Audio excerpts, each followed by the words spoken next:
Friends, ఎలా ఉన్నారు? Welcome back to my channel. Please like, share and subscribe. Ugadi పండుగ రాబోతుంది. ఉగాది పండుగను మనం అసలు ఎందుకు జరుపుకుంటాం? ఉగాది పండుగ ఎలా మొదలైంది? దాని విశిష్టత ఏమిటి? మన పురాణాలు ఏం చెప్తున్నాయి అనే విషయాలు ఈ వీడియోలో తెలుసుకుందాం.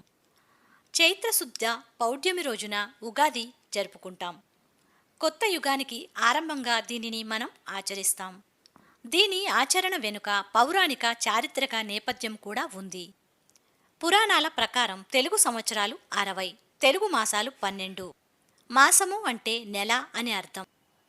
తెలుగు నెలల్లో మొదటిది చైత్రమాసం. చైత్రమాసం మొదటి రోజున అంటే పాడ్యమి రోజున కృతయుగం ప్రారంభమైందని పురాణాల ద్వారా తెలుస్తుంది. భారతీయులు కేవలం క్యాలెండర్లు మార్చడానికే పండుగలు చేసుకోరు.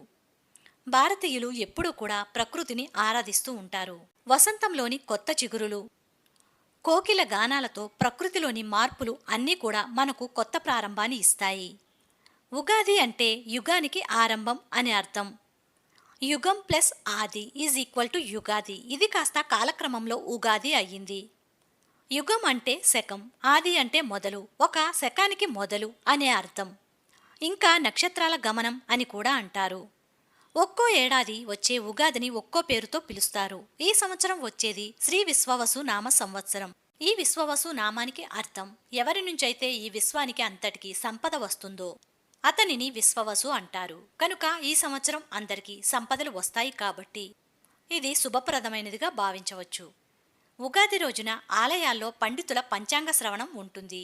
దీని ద్వారా భవిష్యత్తును అంచనా వేస్తూ గ్రహగతులను గురించి తెలుసుకుని పరిహారాల ద్వారా ఉపశమనం పొందవచ్చు. పంచాంగము అనగా కాల అంగములు. వీటికి ఆదిదేవతలు ఉంటారు కనుక పంచాంగ శ్రవణం చేయడం ద్వారా వారి అనుగ్రహం లభిస్తుంది. పంచాంగం ద్వారా సంవత్సర స్వరూపాన్ని తెలుసుకోవచ్చు. దాని ద్వారా మన ప్రణాళికలను సిద్ధం చేసుకోవాలి.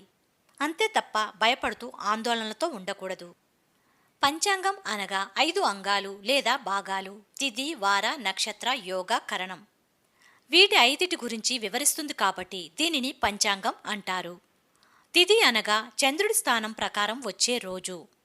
వారం, వారంలో వచ్చే రోజు. సోమ, మంగళ, బుధ ఇలా. నక్షత్రం, నక్షత్ర సమూహం. అప్పుడు ఏ నక్షత్రం ఉందో చూస్తారు. ఇక యోగం, సూర్యచంద్రుడు ఏ దిశలో ఉన్నారో చూస్తారు. కరణం, తిథిలో సగభాగం. మన తెలుగు సంవత్సరాలు 60 ఉన్నాయి కదా, అవి ప్రతి 60 ఏళ్లకు ఒకసారి మరలా వస్తాయి. జ్యోతిష్యం ప్రకారం సూర్యుడి తర్వాత కీలకమైన గ్రహాలు శని మరియు గురుడు. ఈ 2 గ్రహాలు ఉన్న చోటు నుంచి బయలుదేరి మళ్ళీ అదే ప్రదేశానికి తిరిగి రావడానికి 60 సంవత్సరాలు పడుతుంది. అందువలన ప్రతి 60 సంవత్సరాలకు ఒకసారి ఉగాది పేరు మరలా వస్తుంది. ఉగాది రోజున షడ్రుచులు అనగా తీపి, ఉప్పు, చేదు, వగరు, పులుపు, కారం. జీవితంలో అన్నిటినీ సమానంగా స్వీకరించాలనే అంతర్ధానం ఉంది ఇందులో. కనుక మనం ఉగాది పచ్చడిని సేవిస్తాం. ఉగాదికి పౌరాణిక నేపథ్యం చూస్తే పూర్వం సోమకాసురుడు అనే రాక్షసుడు వేదాలను అపహరించి తీసుకెళ్లి సముద్రం లోపల దాచిపెడతాడు. సృష్టి జరగకూడదు అనే ఉద్దేశంతో అప్పుడు శ్రీ మహావిష్ణు సోమకాసురుని సంహరించి వేదాలను తీసుకొచ్చి బ్రహ్మకు ఇస్తాడు. ఆ రోజు చైత్రశుద్ధ పౌర్ణమి. ఆ రోజు బ్రహ్మ సృష్టిని ఆరంభించాడు. అదే యుగ ఆది, సృష్టి ఆరంభించిన రోజు. ఈ రోజే సూర్యుడు తన మొదటి కిరణాలను భూమిపై ప్రసరింపచేస్తాడు అని అంటారు. ఈ వేదాలను శ్రీ మహావిష్ణు మత్స్యావతారం ధరించి కాపాడి తీసుకొచ్చి బ్రహ్మకు ఇచ్చిన తరువాతనే బ్రహ్మ సృష్టిని ఆరంభించాడు. ఆ రోజు చైత్రశుద్ధ పాడ్యమి. ఆ రోజే కలియుగం మొదలైందని చెప్తారు. ఇంకా త్రేతాయుగంలో ఉగాది రోజునే శ్రీరాముడు రావణాసురుణ్ణి సంహరించి అయోధ్యకు తిరిగి వచ్చి పట్టాభిషిక్తుడు అయ్యాడు. కనుక ఉగాది అంటే చెడు అంతా పోయి మంచి జరుగుతుంది అంటే చెడ్డ రోజులు పోయి శుభ ఫలితాలు వచ్చేందుకు ఆరంభంగా భావిస్తారు. ఇంకా శాలివాహనుడు పట్టాభిషిక్తుడు అయినది కూడా ఈ రోజే అట. సైంటిఫిక్గా చూస్తే వసంత ఋతువు ఆరంభ కాలం. శిశిర, వసంత, గ్రీష్మ ఋతువులు ఉత్తరాయణానికి, వర్ష, శరత, హేమంత ఋతువులు దక్షిణాయనానికి ఆరంభాలు. కనుక ఈ పండగ పూర్తిగా ప్రకృతితో ముడిపడి ఉంటుంది. ఈ సమయంలో చుట్టుపక్కల ఏ చెట్టు చూసినా లేత ఆకులతో, పువ్వులతో, పూతతో పచ్చగా కనువిందు చేస్తుంది.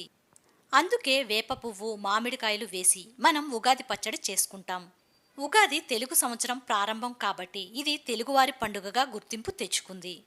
కానీ తెలుగువారే కాకుండా మరాఠీలు దీనిని గుడి పడ్వాగా, కన్నడిగులు యుగాదిగా, తమిళులు పుత్తాండుగా, మలయాళీలు విషుగా, సిక్కులు వైశాఖిగా జరుపుకుంటారు. ఉగాది రోజు ఖచ్చితంగా కొన్ని పనులను చెయ్యాలి అని పెద్దవారు చెప్తారు. అవి ఏమిటో చూద్దాం. సూర్యోదయానికి ముందే నువ్వుల నూనెను తలకు పట్టించి స్నానం చేసి కొత్త బట్టలు ధరించాలి. దైవారాధనతోనే మీ రోజుని ప్రారంభించాలి. వేప పువ్వులతో చేసిన ఉగాది పచ్చడి తప్పకుండా తినాలి. పంచాంగ శ్రవణం తప్పకుండా చెయ్యాలి. నీటి కుండలను దానం చెయ్యండి. లేదు అంటే ఈ కాలానికి తగ్గట్టుగా మజ్జిగ ప్యాకెట్లను పేదవారికి పంచండి. పురుష సూక్తం, విష్ణు సహస్రనామం, లలితా సహస్రనామం, లలితా అష్టోత్తరం వీటిలో ఏదైనా చదవండి లేదా వినండి. ఇవి ఏమీ చెయ్యకపోయినా ఆనందంగా గడపండి చాలు. ఇవండి ఉగాది గురించి. నెక్స్ట్ వీడియోతో మళ్ళీ కలుద్దాం. Until that take care. By by. Thank you for watching. Please like, share and subscribe.